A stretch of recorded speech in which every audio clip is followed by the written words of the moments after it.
ایثار ثواب یہ ہے کہ مرنے والے کی روح کو آپ اپنے عمل سے کوئی دعا کر سکیں، قرآن پڑھ سکیں، جس کے نتیجے میں اللہ کے یہاں آپ اس کی مدد کر سکیں۔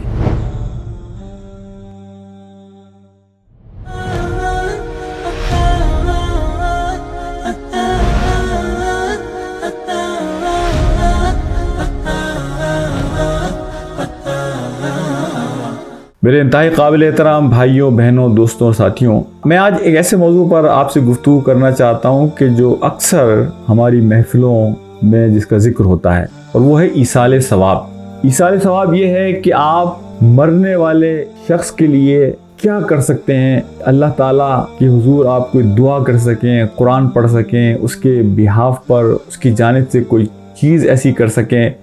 کہ جس کے نتیجے میں اللہ کے یہاں آپ اس کی مدد کر سکیں۔ یہ ایصال ثواب ہے کہ مرنے والے کی روح کو آپ اپنے عمل سے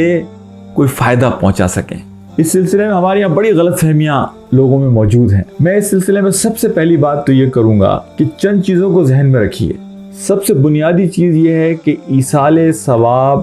کے لیے ضروری ہے کہ وہ کام کیا جائے کہ جس کی ہماری شریعت میں اجازت ہے، اور وہ کام صرف اللہ رب العالمین کے لیے کیا جائے۔ ایصال ثواب کے لیے دوسری شرط یہ ہے کہ وہ فرد جس کے لیے آپ ایصال ثواب پہنچانا چاہتے ہیں، اپنی نیکی کا ثواب پہنچانا چاہتے ہیں، اپنی نیکی کا اجر پہنچانا چاہتے ہیں، وہ فرد اللہ کے نیک بندوں میں سے ہو، وہ اللہ کے مجرموں میں سے نہ ہو،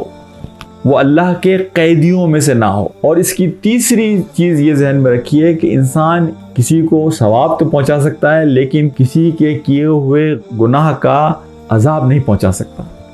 کہ ایک آدمی جو نیکی کرتا ہے، یہ بات ذہن میں رکھیے کہ اس نیکی کی روحانی اور اخلاقی کی فائدے ہیں وہ اسی فرد کو ہوں گے، اور اس کی جو جزا ہے، یعنی اس اخلاقی اور روحانی فائدے کے نتیجے میں اس کے جو مرتبے بلند ہوں گے، وہ اسی فرد کے لیے ہوں گے جس نے عبادت کی ہے۔ جو چیز ایصال ثواب ہو سکتی ہے وہ اس کا اجر ہے،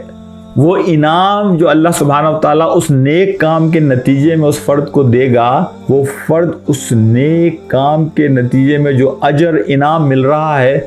وہ کسی کو ایصال ثواب کر سکتا ہے۔